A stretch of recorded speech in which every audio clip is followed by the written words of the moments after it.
3 years ago, I bought this John Deere Z530R. I didn't baby it, ran the trails, hit the stumps, and skipped the maintenance. Here's what held up and what didn't, and whether you should buy one. It's that time of year. It's May. And if you're like me, you've got a very tall grass.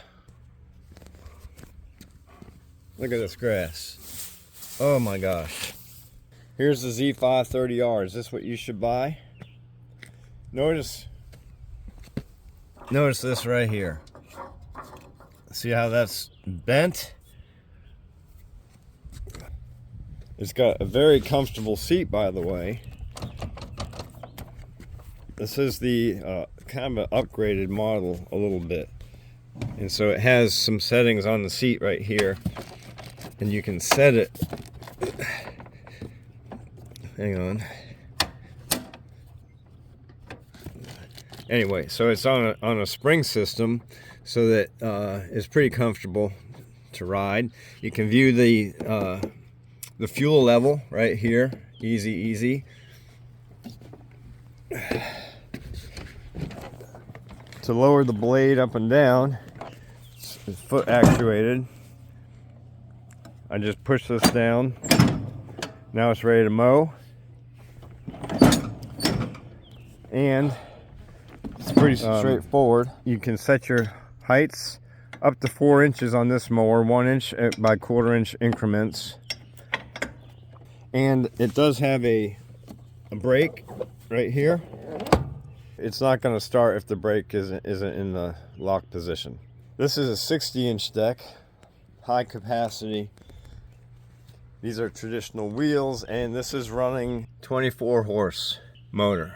And it's a Kawasaki. People love the Kawasaki's. They say really good things about them. I haven't had any problems with this motor. We got our rollover protection, very easy with the pin method to adjust.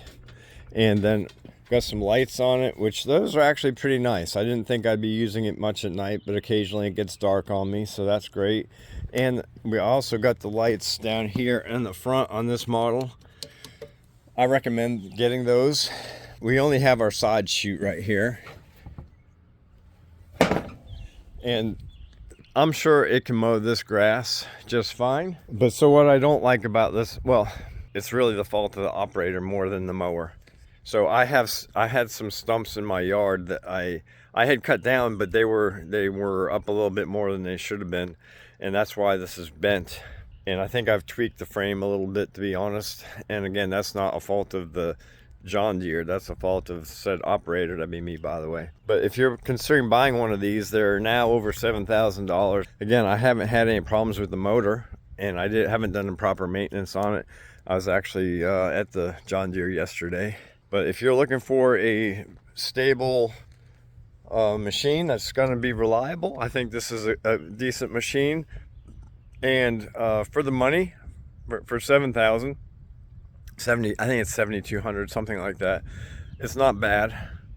It'll definitely do the trick. I've got several acres here that we mow. Let me give you.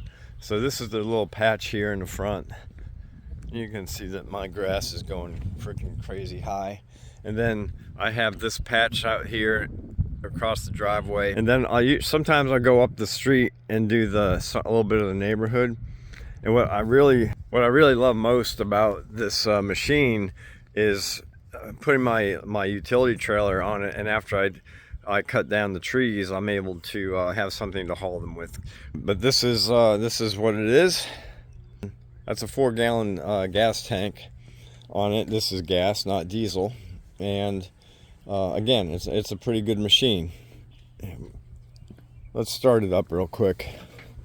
So it is nice. You turn the key, and then you have your display panel here. 189 hours. Shows you your battery. My battery is strong, and my fuel level. Then they're cold starting, so you have a choke. We're going to push the choke forward, pull the gas forward.